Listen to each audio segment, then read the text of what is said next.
శ్రీమాత్రే నమః. నేను మీ చెల్లా జ్యోతిర్మయి. ఓం వైబ్స్కు స్వాగతం. ఈ వీడియోలో లింగోద్భవం గురించి తెలిపే ప్రయత్నం చేస్తాను. మన భారతదేశం కర్మభూమి, యోగభూమి, దివ్యదాత్రి. ఇటువంటి ఈ దివ్యభూమిలో 12 పవిత్రమైన ప్రదేశాలలో జ్యోతిస్వరూపుడైనటువంటి ఈశ్వరుడు లింగాకారంలో అవతరించారు. 12 జ్యోతిర్లింగాలను ద్వాదశ జ్యోతిర్లింగాలుగా పిలుస్తారు. ఒక్కో ప్రదేశంలో ఒక్కో శివలింగంగా వెలిశారు. జ్యోతిర్లింగం ఒక శివలింగాకారంలో ఉంటుంది. అది ఒక దివ్య జ్యోతి కలిగి ఉంటుంది. ఈ జ్యోతిని అందరూ చూడలేరు. ఒక వ్యక్తి అధిక ఆధ్యాత్మికత స్థాయికి చేరుకొని నిజమైన భక్తుడిగా మారినప్పుడు మాత్రమే జ్యోతిని చూడగలరు. ఈ శివలింగోద్భవం గురించి స్కంద పురాణం, విష్ణు పురాణం, లింగ పురాణంలో వివరించబడినది. పూర్వం బ్రహ్మ విష్ణువులో ఎవరు గొప్ప అనే వాదన వచ్చినప్పుడు ఆ సమయంలో వారి ఇరువురి ముందు ఓంకారనాదం ప్రతిధ్వనిస్తుండగా కోటి సూర్యకాంతితో ఆది మధ్య అంతాలు తెలియని విధంగా ఒక జ్వాలాస్తంభం ఆవిర్భవించింది. ఆ జ్వాలాస్తంభం యొక్క ఆది అంతాలు తెలుసుకోగలిగిన వారే తమలో అధికుడు అవుతారని ఈశ్వరుడు తెలిపినాడు.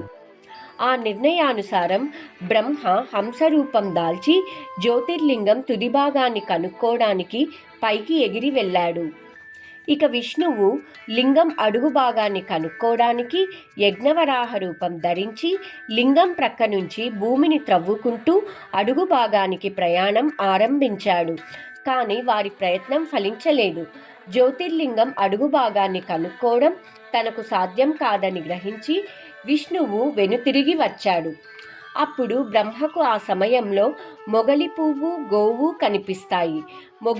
మొగలి పువ్వుకు, గోమాతకు తాను లింగం యొక్క ఆది కనుగొన్నానని చెప్పి వారిని ప్రలోభపెట్టి అదే విషయాన్ని విష్ణువు శివుడి ముందు చెప్పాల్సిందిగా చెబుతాడు. దీంతో మొగలి పువ్వు, గోమాత బ్రహ్మ చెప్పినట్లుగా శివుడి ముందు చెబుతారు. వారు అబద్ధం చెబుతున్నారని గ్రహించిన శివయ్య మొగలి పువ్వును, గోమాతను, బ్రహ్మను శపిస్తాడు. అబద్ధం చెప్పించినందుకు బ్రహ్మదేవుడికి ఆలయాలు మరియు పూజలేమీ ఉండవని, మొగలి పువ్వు పూజలో వాడరాదని శివుడు శాపమిస్తాడు.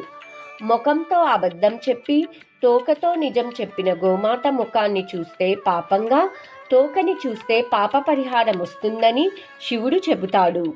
అప్పుడు విష్ణువు లింగాన్ని చూచి దేవాదిదేవ, ఆది అంత్యాలు లేని ఈ జ్వాలాలింగాన్ని అభిషేకించడం, అర్చించడం సాధ్యం కాదు అని ప్రార్థించగా అప్పుడు ఈశ్వరుడు పుష్కలంగా మేఘాలను రప్పించి జలాన్ని వర్షింపజేసి మహాగ్ని స్తంభాన్ని చల్లార్చాడు. అదియే శివలింగము. మాఘ బహుళ చతుర్దశి నాడు అర్ధరాత్రి సమయంలో ఇది జరిగినది కాబట్టి దీనిని లింగోద్భవ కాలం అంటారు. లింగోద్భవం జరిగిన ఆ సమయమే మహాశివరాత్రి పర్వదినం అయినది. శివలింగ రూపంలో అవతరించిన పరమేశ్వరుణ్ణి పవిత్ర జలంతో అభిషేకించి శివనామ స్మరణతో పంచాక్షరి మహామంత్రాలతో అర్చించారు బ్రహ్మ విష్ణువులు. వారి భక్తి ప్రపత్తులకు సంతోషించి ఆదిదేవుడు ఆ లింగాకార మధ్య భాగంలో ప్రత్యక్షమై వారిని ఆశీర్వదించి అనుగ్రహించాడు. మహావిష్ణువు సత్యం చెప్పడం వల్ల ఆయనకు మోక్షాన్ని ఇచ్చే అధికారం వరంగా ఇచ్చారు.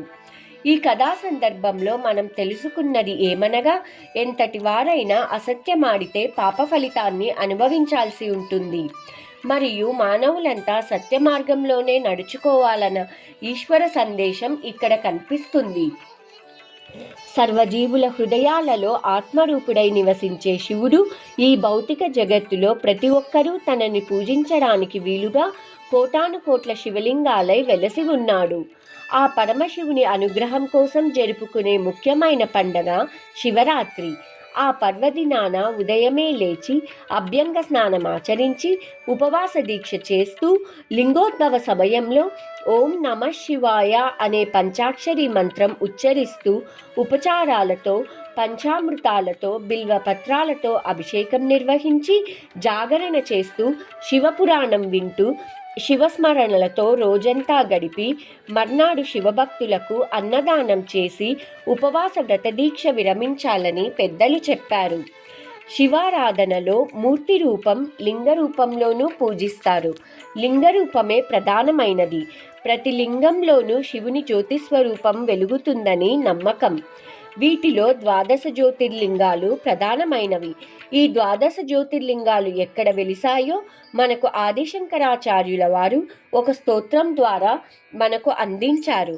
ఆ స్తోత్రం ఏమిటంటే, సౌరాష్ట్రే సోమనాథాంచ శ్రీశైలే మల్లికార్జునం ఉజ్జయిన్యాం మహాకాళం ఓంకారమమరేశ్వరం ప్రజ్వాల్యాం వైద్యనాథాంచ డాకిన్యం భీమశంకరం సేతుబందేతు రామేశం నాగేశం దారుకావనే వారణాస్యాంతు విశ్వేశం త్రయంబకం గౌతమీతటే హిమాలయే తు కేదారం గృష్ణేశం చ శివాలయే ఏతాని జ్యోతిర్లింగాని సాయం ప్రతః పఠేన్నరః సప్తజన్మకృతం పాపం స్మరణేన వినశ్యతి. ఇంతటితో లింగోద్భవ వివరణ సంపూర్ణం. సర్వే జనా సుఖినో భవంతు. ఈ వీడియోను లైక్ చేయండి, షేర్ చేయండి, కామెంట్ చేయండి, సబ్స్క్రైబ్ చేయండి. మరొక వీడియోలో మరొక విషయం గురించి తెలిపే ప్రయత్నం చేస్తాను. అందరికీ శుభం జరగాలని కోరుకుంటూ మీ చెల్లా జ్యోతిర్మయి.